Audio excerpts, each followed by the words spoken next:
জি, রুমিন ফারহানা, আপনার তরফ থেকে আইনি পদক্ষেপ তো নেওয়া হয়েছে, আপনি তো মামলা করেছেন, এরপরে আসলে প্রশাসনের পক্ষ থেকে কি ধরনের পদক্ষেপ নেওয়া হয়েছে? প্রশাসন ওদের আরেকটা কাউন্টার মামলা নিয়েছে, ওরাও আমার নেতাকর্মীদের বিরুদ্ধে পরে মামলা করেছে একদিন পরে। এই ঘটনায় কারা জড়িত ছিলেন?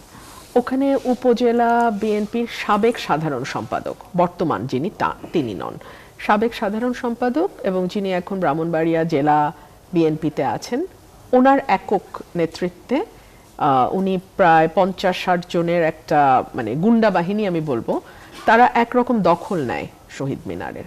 12টা বাজে 10 মিনিট আগে আমি ওখানে পৌঁছাই।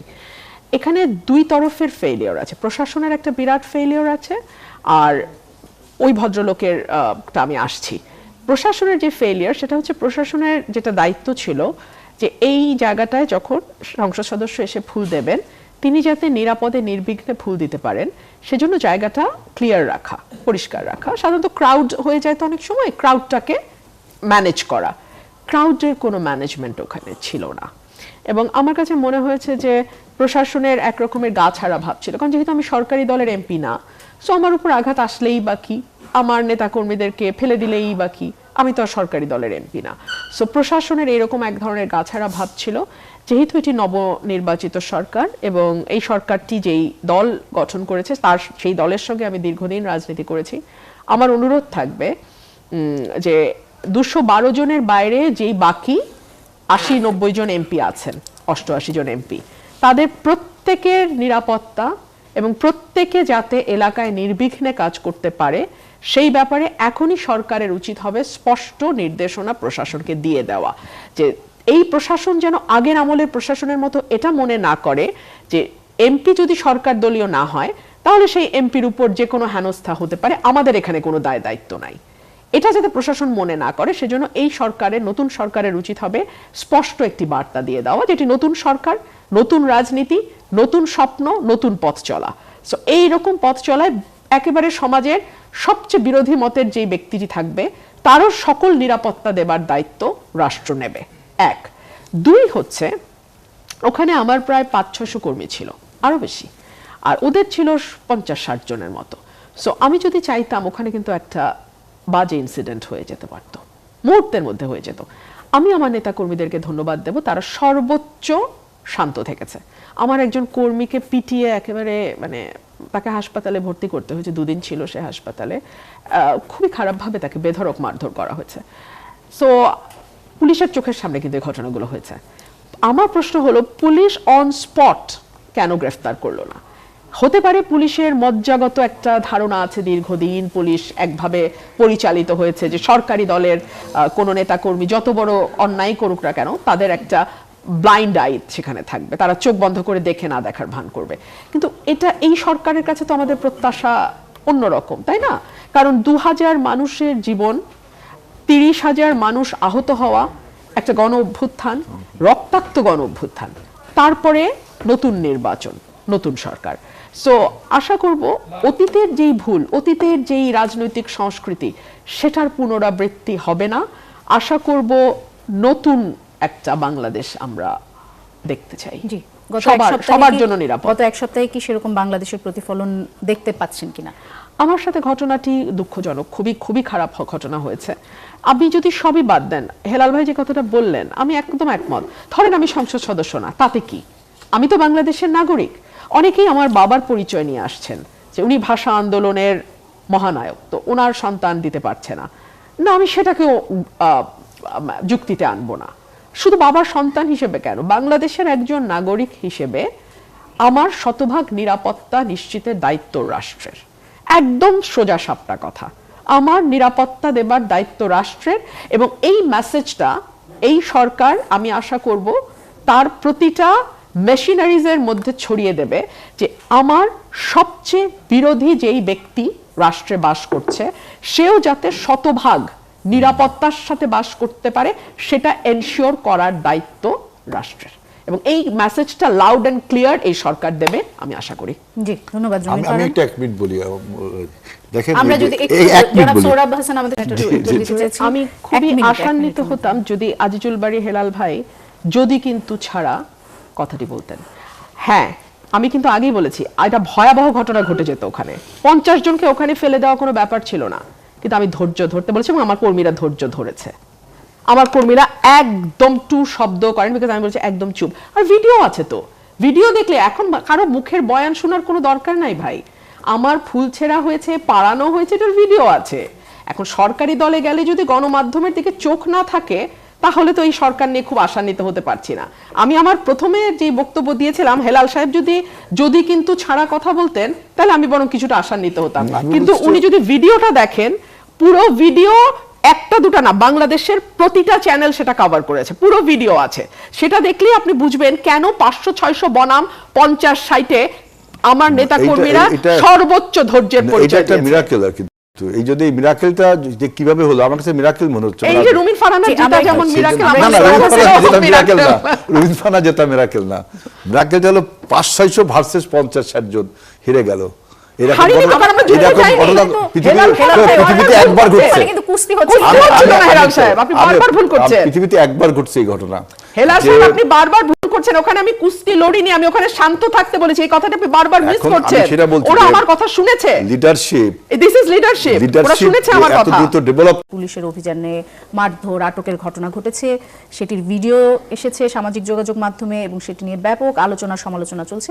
পুলিশের যে এত মারমুখী একটা আচরণ, সেটা আসলে কি বার্তা দিল? এটা দুঃখজনক। আমরা ইউনিফর্ম চেঞ্জ করেছি, গভর্নমেন্ট শুদ্ধ চেঞ্জ হয়ে গেছে, নতুন নির্বাচন, নতুন সরকার, কিন্তু এখনো হয়তো ইনস্টিটিউশনগুলো নিজেদেরকে ওভাবে রিফর্ম করতে পারে নাই।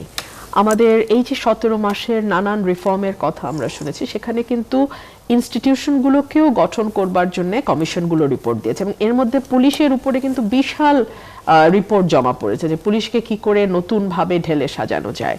আমার মনে হয় যে এই রিফর্ম কমিশনের যে রিপোর্ট আছে, সেটা নিশ্চয়ই সরকারের হাতেও আছে, সেখান থেকে যেগুলো বাস্তবায়নযোগ্য, যেগুলো সত্যিকার অর্থে পুলিশের মধ্যে পরিবর্তন আনবে, অ্যাটিটিউডে, চিন্তায়, কাজে, মানে ইমপ্লিমেন্টেশনে, সেই বিষয়গুলোকে যদি বাস্তবায়ন করে সরকার, তাহলে আদতে কিন্তু সরকারেরই লাভ হবে। আমি আপনার এখানে আসবার আগে আরেকটা টক শোতে কথা বলছিলাম, সেখানে 21শে ফেব্রুয়ারি নিয়ে যথারীতি প্রশ্ন এসছে। আমার কাছে মনে হয়েছে যে দল পাল্টায়, সরকার পাল্টায়, কিন্তু প্রতিষ্ঠানগুলো, যেগুলো পুলিশ বলেন, প্রশাসন বলেন, তাদের কিন্তু যে নীতিগত চরিত্র, সেটা হচ্ছে সরকারি দলের হয়ে সব সময় কাজ করা। মানে সরকারি দল যতটুকু না চায়, যে বলেন না যে ধরে আনতে বললে বেঁধে আনে, তো আমাদের প্রশাসন এবং পুলিশের চরিত্রটা অনেকটা ওরকম। যদি বলে ধরে আনো তাহলে বেঁধে আনবে। ধরুন আজকে শিক্ষামন্ত্রী একটা চমৎকার কথা বলেছেন, আমার ভালো লেগেছে, যে সন্ধ্যার পরে যদি ইয়াং ছেলেদেরকে রাস্তায় অযথা ঘোরাঘুরি করতে থাকে, পুলিশ প্রশ্ন করবে। এটা কিন্তু ভালো উদ্যোগ, কারণ আমরা গত কয়েক বছরে লেখাপড়ার যে হাল দেখেছি এবং ইয়াং জেনারেশনের মোবাইল আসক্তি, মোবাইলের গেম আসক্তি, 4 জন মিলে মোবাইলে গেম খেলা, মানে আমি তো গ্রামে কাজ করেছি গত 9 বছর, গ্রামের একটা ইয়াং জেনারেশনের পুরো ক্যারেক্টার পাল্টে গেছে। হ্যাঁ, তারা পড়াশোনা করতে হয় না সেরকম, মা বাবার আমাদেরকে এসে প্রশ্ন করে যে শুধু মোবাইল নিয়ে সারাক্ষণ তারা থাকে। সো এই যে ইয়াং ছেলেদের ব্যাপারে একটা বার্তা দিল আমাদের শিক্ষামন্ত্রী। এখন পুলিশ যদি গিয়ে প্রথমেই পেটায়, পুলিশ যদি গিয়ে কোনো ছেলেকে বলে তোমার চুল লম্বা কেন বলে পেটায়, কথার কথা বলছি আমি, মানে ধরে আনতে বলে বেঁধে আনার উদাহরণ দিচ্ছি, ওই সাথে সাথে কিন্তু গভর্নমেন্টের এই ভালো উদ্যোগটাও বা মন্ত্রীর এই ভালো কথাটাও মুহূর্তের মধ্যে খারাপ একটা দৃষ্টান্তে পরিণত হবে। সো এই জন্য আমি বলি, সরকারকে তার নিজের স্বার্থেই প্রশাসনকে নিরপেক্ষ হবার বার্তা দেওয়া উচিত। ধরুন আমার ঘটনায় যদি পুলিশ তো অন স্পট ছিল, সাথে সাথে কারা ওই দখল করেছে, এই ভিডিওর ভাই এটা সবাই দেখেছে, বাংলাদেশের এমন কোনো মানুষ নাই মোটামুটি সচেতন তারা ওই ভিডিও দেখে নাই। সো পুলিশও জানে ওখানে কারা কারা এই দখলদারি কাজটা করেছে। সাথে সাথে যদি তাদের গ্রেফতার করতো, আপনি বলেন তো সরকারের ভাবমূর্তি উজ্জ্বল হতো নাকি হতো না? সরকার কি তার গ্রাম, ওয়ার্ড, ইউনিয়ন লেভেলের কর্মীদের অপকর্মকে বাঁচাতে গিয়ে নিজের ঘাড়ে দোষ নেবে, নাকি সরকার আইনের শাসন প্রতিষ্ঠা, সকলের জন্য আইন সমান, এটা প্রতিষ্ঠা করবার অ্যাটলিস্ট দৃশ্যমান কিছু উদ্যোগ নেবে? এই চয়েসটা কিন্তু সরকারকে মেক করতে হবে। চাইলে কিন্তু সরকারের পক্ষ থেকে যারা টকশো করেন, তারা যদি কিন্তু দিয়ে বিষয়টাকে ডিফেন্ড করার চেষ্টা করতে পারেন, তাহলে কি হবে জানেন? আরো 10টা আসনে উৎসাহিত হবে। শুধু তো আমার আসন না, আরো 88টা আসনেই বিরোধী দলের নেতাকর্মী আছে, এমপি আছে, সেই 88টা আসনকে উৎসাহিত করবে। কিংবা যেই আসনে হয়তো সরকারি দলের এমপি আছে সেখানে কি অন্য দলের লোক নাই, অন্য দলের নেতাকর্মী নাই, তাদের উপর জুলুম করতে উৎসাহিত করবে। কিন্তু যদি কিন্তু ছাড়া, this is not permissible, full stop. এটা যদি হয় সরকারের বার্তা, শুধু কথায় না কাজে, তাহলে কিন্তু এই বার্তাটা অটোমেটিক্যালি ট্রিকল ডাউন করবে এবং এই বার্তাটা প্রশাসনের সর্বত্র ছড়িয়ে যাবে যে এই সরকার মুখে যা বলে কাজেও সেটা করে দেখায়। ধরুন আমার ঘটনাটা অসম্ভব আলোচিত এবং সরকার মাত্র ওথ নিয়েছে। স্বরাষ্ট্রমন্ত্রীর উচিত ছিল না পুলিশকে ফোন দিয়ে বলা যা হয়েছে নিরপেক্ষ ইনভেস্টিগেশন করো, ভিডিও আছে আমরা দেখেছি, সেই অনুযায়ী ব্যবস্থা নাও। এটা বললেই কিন্তু আমার পুলিশ, আমার ওসি এত ভয় পায় না। আমার এসপি 14 বার ফোন করে বলে না যে আমি পেনাল কোডে মামলা দেন, দ্রুত বিচার আইনে দেওয়া যাবে না। আপনি বোঝেন, কারণ তাদের কাছে তো পরিষ্কার বার্তা যায় নাই। তারা জানে যে আওয়ামী লীগও তো মুখে মুখে বলছে আইনের শাসন আছে, আওয়ামী লীগও তো মুখে মুখে বলছে প্রশাসন নিরপেক্ষ, তো এই সরকারও তো তাই।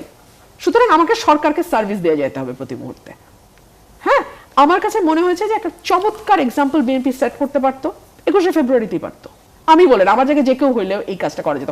চাঁদপুরেও সম্ভবত এরকম একটা ঘটনা ঘটেছে। এই দুটো জায়গায় কিন্তু চমৎকার এক্সাম্পল সেট করতে পারতো। কিন্তু ওই যে ইগো বা অহংকার বা ঠিক আছে আমি তো চাই আমার নেতাকর্মীরা এরকম করলে পার পাক, এই যে পার পাক, এটা কিন্তু দিন শেষে সরকারকে একেবারে ঝাঁঝরা করে দেয়। আওয়ামী লীগকে কিন্তু 5 তারিখে আর খুঁজে পাওয়া যায় নাই। আওয়ামী লীগ কিন্তু দল হিসাবে অনেক আগে আওয়ামী লীগের মৃত্যু হয়েছে। আমার একটা বই প্রথমা থেকে বেরোবে খুব শীঘ্রই, সেখানে আমি বলেছিলাম যে পুলিশ প্রশাসন দিয়ে আওয়ামী লীগ ক্ষমতায় ছিল ঠিকই, কিন্তু শেখ হাসিনার একজন রাজনীতিবিদ হিসেবে মৃত্যু হয়েছে আরো অনেক আগে। বিএনপিকে ঠিক করতে হবে তারা পুলিশ প্রশাসন দিয়ে আওয়ামী লীগের কায়দায় বিরোধী দলের বা বিরোধী মতের মানুষকে চুপ করিয়ে ক্ষমতা লিঙ্গার করবে, নাকি যেটা দেশনেত্রী বেগম খালেদা জিয়ার নীতি ছিল, ক্ষমতা ছেড়ে দেই, কোনো অসুবিধা নেই, আমি বিরোধী দলে থাকবো, আমি জেলে যাব, কিন্তু তারপরে দেশের স্বার্থ মানুষের স্বার্থের সাথে আপোষ করব না। এইটা এই দলের প্রিন্সিপাল হবে। এটা দলকে এবং সরকারকে ঠিক করতে হবে।